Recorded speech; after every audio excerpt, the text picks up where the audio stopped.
무리들이 게네사렛 호숫가에서 예수님께로 몰려왔습니다. 너무 사람이 많이 몰려들어서 예수님을 막 밀칠 정도로 사람들이 많이 몰려왔습니다. 근데 호숫가에 배 몇 척이 있는데 그물을 싣고 있었어요, 어부들이. 그러자 예수님이 한 배에 올라타서는 호숫가에서 배를 조금 띄우기를 원했습니다. 그 배는 시몬 베드로의 배였습니다. 그리고는 그 베드로의 배를 강대상으로 삼아가지고 그 몰려온 사람들에게 하나님의 말씀을 증거했습니다. 그리고는 말씀 증거하는 것을 다 마치고 베드로에게 말하기를 깊은 데에 가서 그물을 던져라, 그렇게 이야기합니다. 그러자 놀랍게도 그 베드로가 하는 말이, 선생님, 우리들은 밤이 새도록 고기를 잡았지만 한 마리도 잡지 못했습니다.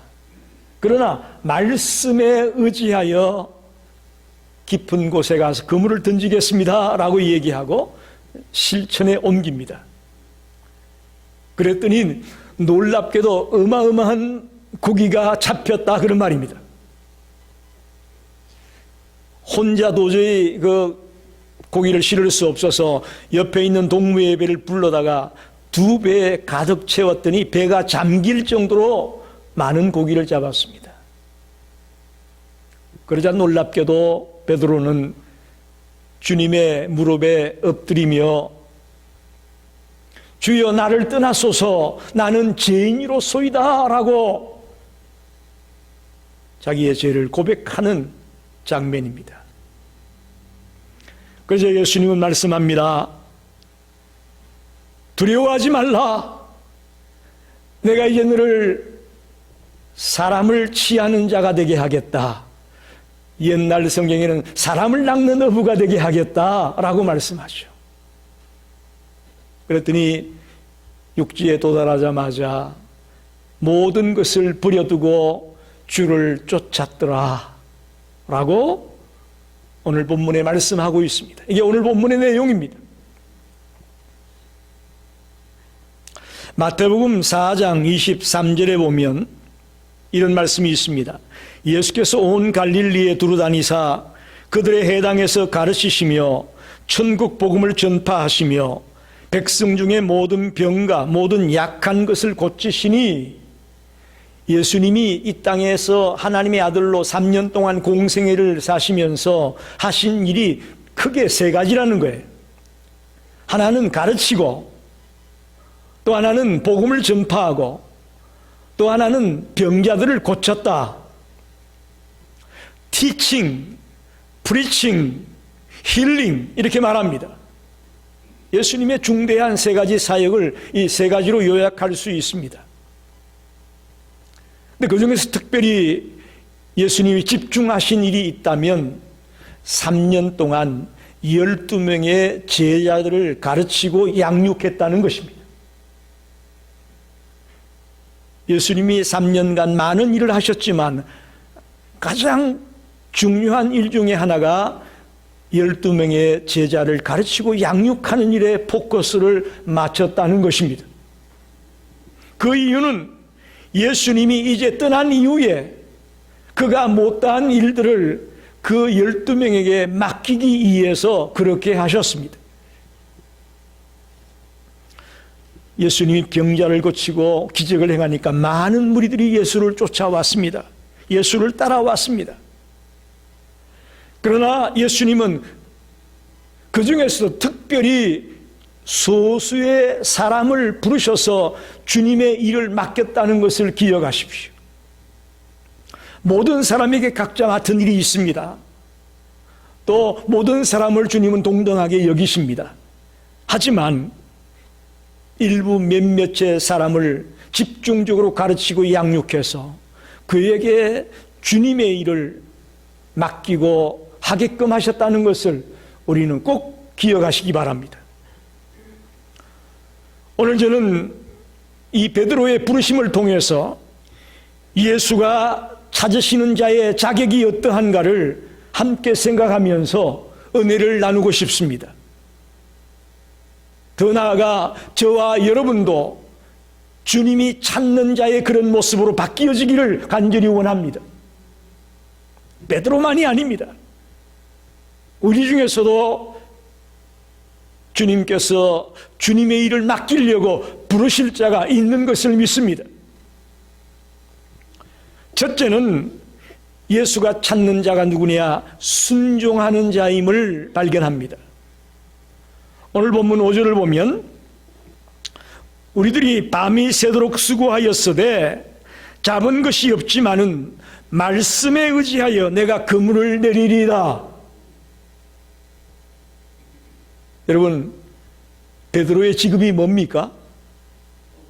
어부입니다. 베드로의 전문 분야는 고기 잡는 일이었습니다. 그야말로 수많은 경험과 노하우를 갖고 있는 전문가입니다. 그런데 예수님이 하는 말씀은 깊은 데에 가서 그물을 던지라는 거예요. 이것은 말이 안 되는 이야기입니다. 갈릴리 호수에서 고기가 많이 잡히는 것은 낮에 잡히는 게 아니고 밤에 잡히고, 또 깊은 데서 잡히는 게 아니고 얕은 물가에서 잡힌다는 것이 그 당시 모든 갈릴리의 어부들이 아는 사실입니다. 그런데 예수님이 하는 말씀은 그거와 정반대예요. 대낮에, 그것도 깊은 곳에 가서 그물을 던지라는 거예요. 전문가인 베드로가 볼 땐 도저히 말이 안 되는 그런 이야기였습니다. 어떻게 보면 목수의 아들이잖아요. 목수가 어부를 놀리기 위해서, 골탕 먹이기 위해서 하는 말과 같이도 들렸을 것입니다. 더 나아가 베드로는 밤을 새워 작업을 했기 때문에 몹시 피곤하고 힘든 상태에 있었습니다. 귀찮잖아요, 그죠? 힘들고 피곤하면 모든 게 다 귀찮아요. 또 그물 다 씻어놨는데 그걸 들고 깊은 데 간다? 이 귀찮고 힘든 일이에요. 그런데 도저히 이해할 수 없고 용납할 수 없는 이 상황에서 베드로가 하는 행동을 보십시오. 밤이 새도록 고기를 잡았지만 잡지 못했는데 말씀에 의지하여 깊은 곳에 가서 그물을 던지겠다라고 말씀하며 실천하고 있습니다. 여러분, 잘 들으십시오. 주님이 우리에게 할 수 없는 것을 명령하지 않습니다. 할렐루야. 주님은 우리에게 절대 우리가 할 수 없는 일을 명령하지 않는다고요. 우리가 제일 잘 할 수 있지만 믿음이 없어서 못하는 거, 또 하기 싫어서 하지 않고 있던 것, 그런 것들을 우리에게 명령하십니다. 그 명령에 우리는 순종하고 실천하는 자가 되기를 간절히 원합니다. 사실 우리가 주님의 명령을 받으면 어린아이처럼 단순하게 순종해야 될 텐데 자꾸 계산합니다.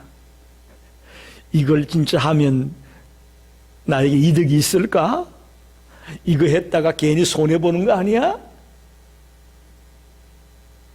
오늘 많은 그리스도인들 머릿속에 주님의 명령에 어린아이처럼 단순하게 순종하는 것보다는 자꾸 계산하는 것을 보게 됩니다. 그래서 우리 각자의 삶 속에서 예수님의 명령에 순종하지 못할 때가 너무나 많습니다.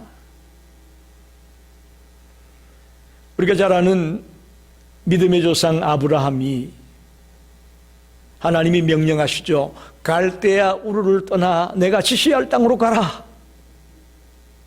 그 땅이 어딘지도 몰랐어요. 지금이야 가나안 땅이라고 우리가 알고 있지만 처음 출발할 때는 그 땅이 어딘지도 몰랐어요. 그런데 아브라함은 그 말씀에 믿음으로 순종했다고 되어 있습니다. 할렐루야. 요즘 말로 말하면 이사 갈 집도 정해놓지 않고 야 너 이사 가 해서 이사 간 거나 마찬가지예요. 히브리서 11장 8절에 믿음으로 아브라함은 부르심을 받았을 때에 순종하여 장래의 유업으로 받을 땅에 나아갈새 갈 바를 알지 못하고 나아갔다. 그래서 우리는 아브라함을 믿음의 조상이라고 하는 겁니다. 도저히 순종할 수 없는 상황에서도 순종하며 나아가는 아브라함을 볼 수가 있죠. 모세는 어떻습니까? 그 애굽 땅에서 430년 가까이 노예 생활하던 그들을 끌고 출애굽에서 나온다는 것이 쉽겠어요, 여러분?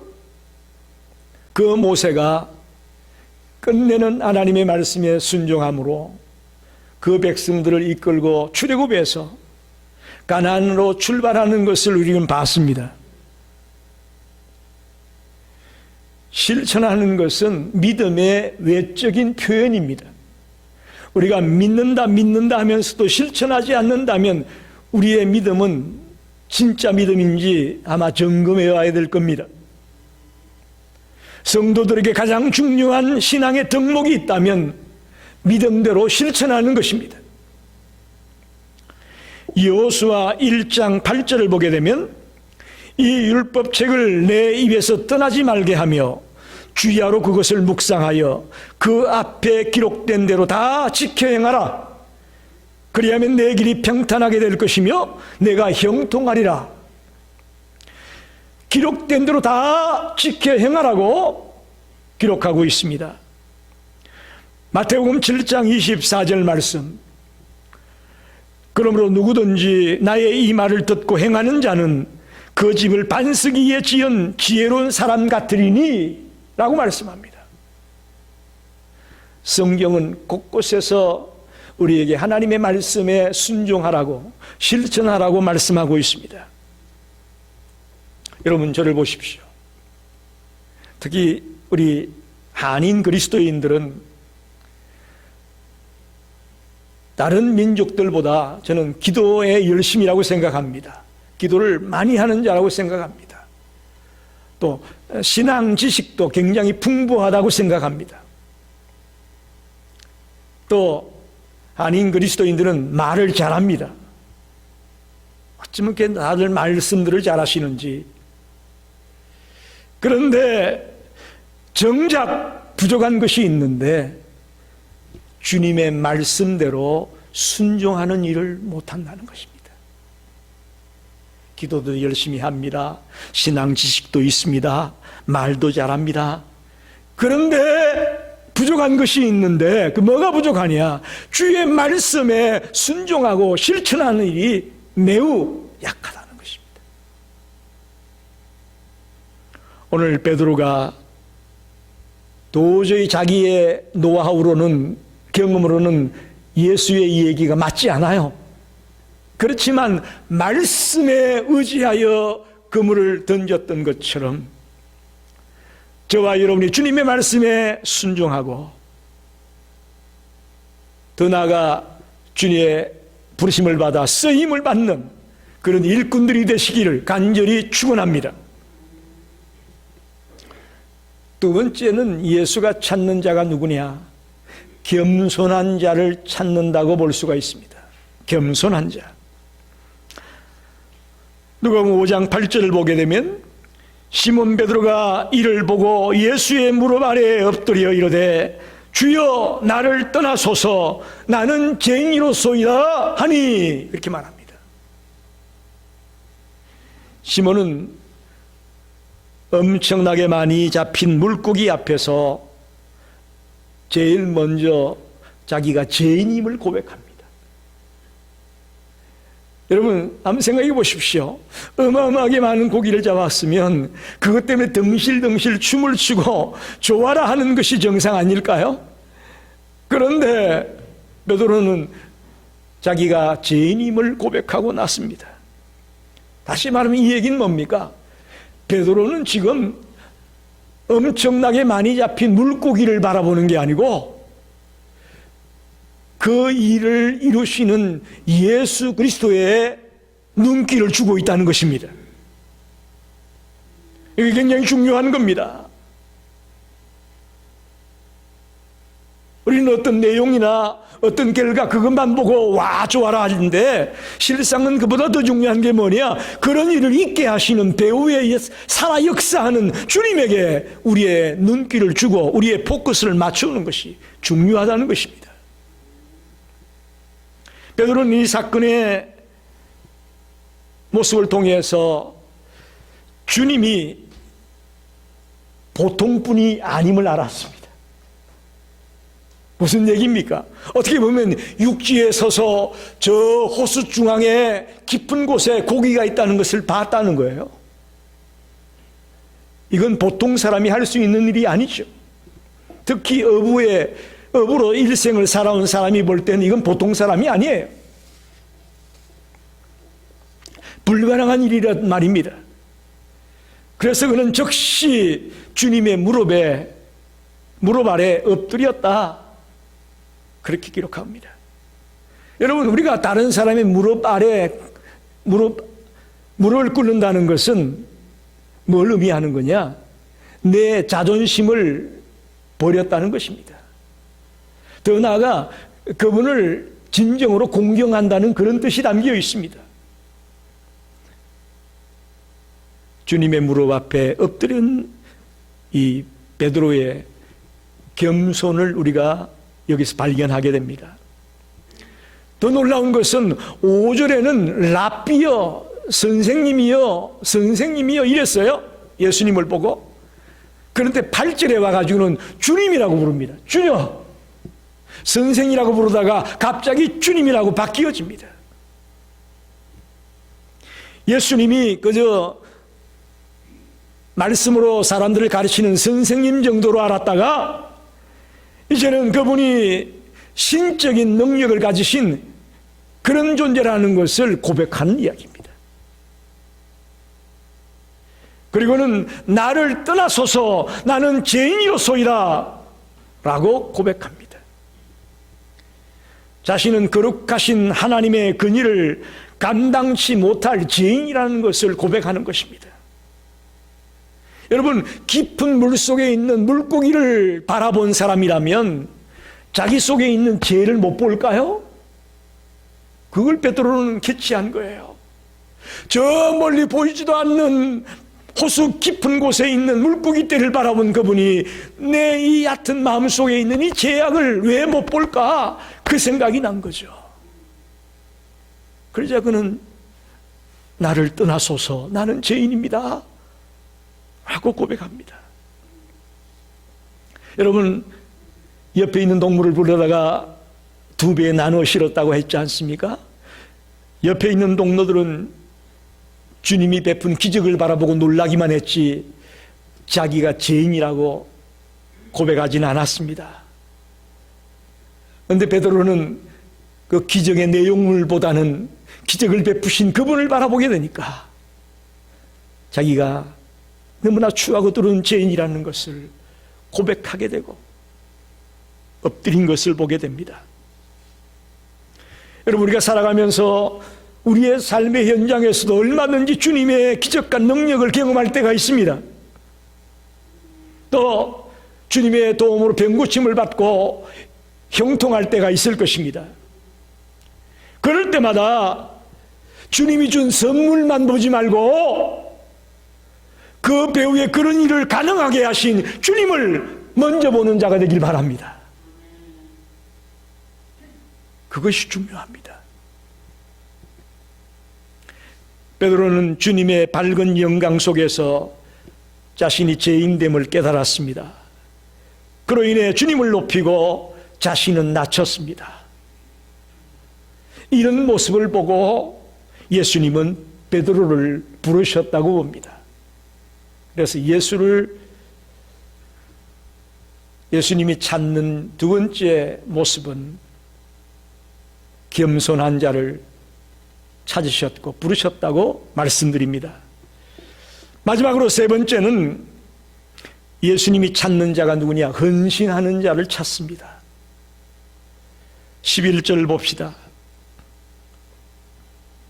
그들이 베드로를 육지에 대고 모든 것을 버려두고 예수를 따르니라. 이렇게 되어 있습니다.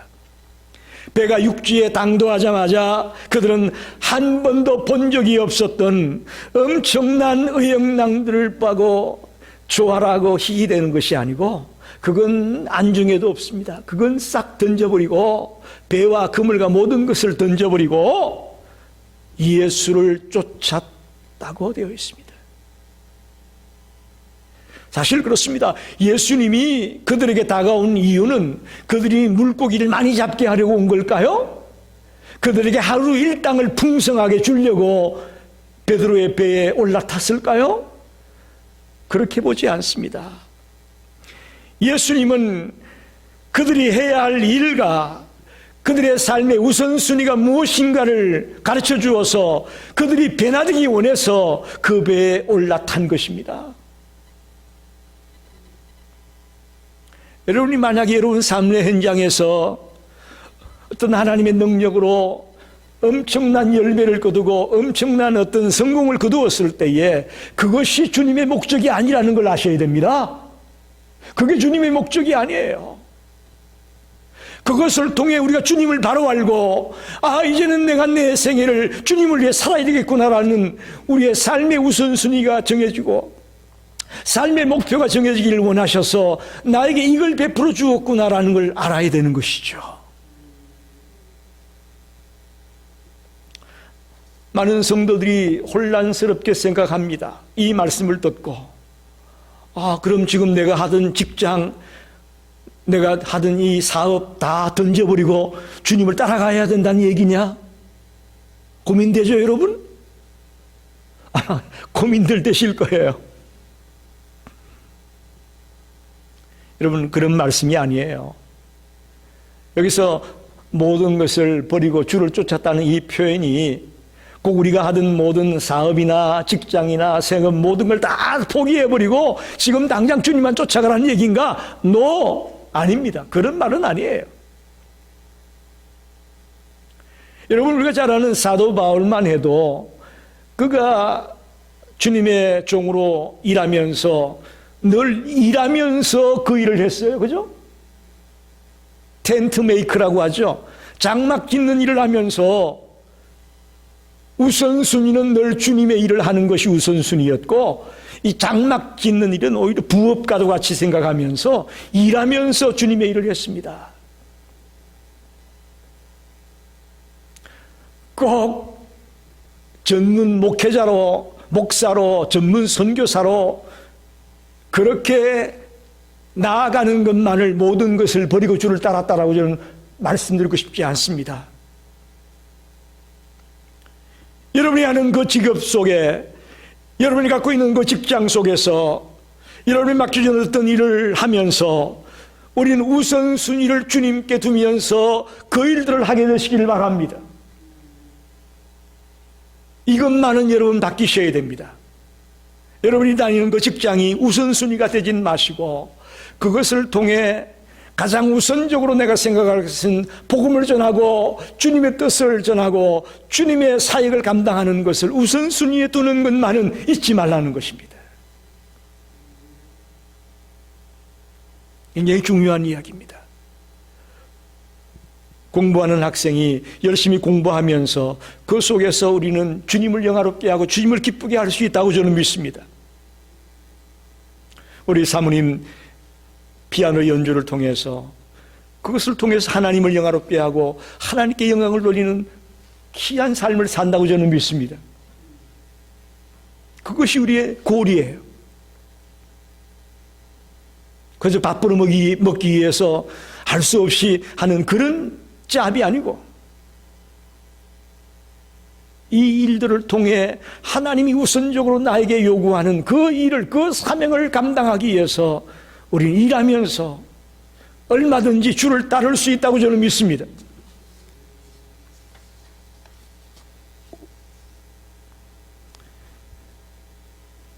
저와 여러분이 정말 주님과 동행하는 삶이 되고 주님께 우선순위를 두고 여러분의 삶의 현장에서 열심히 살아가는 성도가 되기를 간절히 축원합니다. 말씀을 정리합니다. 예수님이 이 땅에 오셔서 많은 대중에게 복음을 전하셨습니다. 하지만 그 중에서도 특별히 당신의 제자로 삼아서 주님의 일을 맡기기를 원하셨습니다.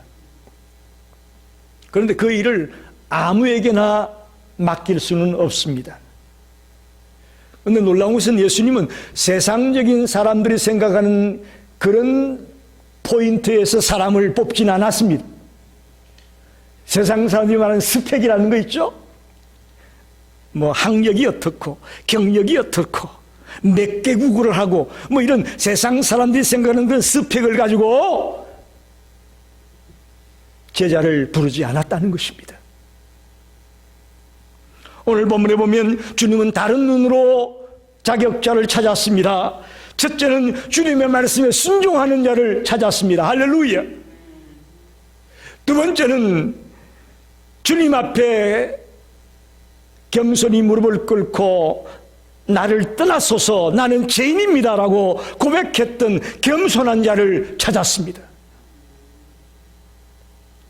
더 나아가 엄청나게 많은 물고기를 잡아가지고 신나하는 그런 모습이 아니라 그런 것은 찾아보지도 아니하고 모든 것을 버려두고 주를 따르겠다라고 하는 헌신하는 자를 찾았습니다. 순종과 겸손과 헌신의 사람을 뽑아서 주님의 일을 맡기기 원하셨습니다.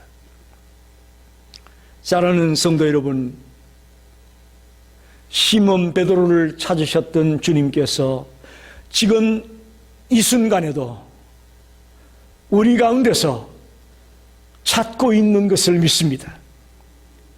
그 옛날 갈릴리 호숫가에서만 사람을 찾은 게 아니에요. 지금도 주님은 사람을 찾고 있습니다. 만약에 여러분 삶 가운데 주님이 찾아오실 때에 여러분 어떻게 대답하시겠습니까?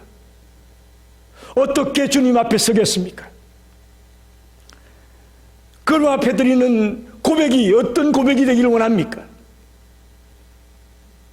오늘 말씀을 들으면서 저와 여러분이 진지하게 고민하기 원합니다.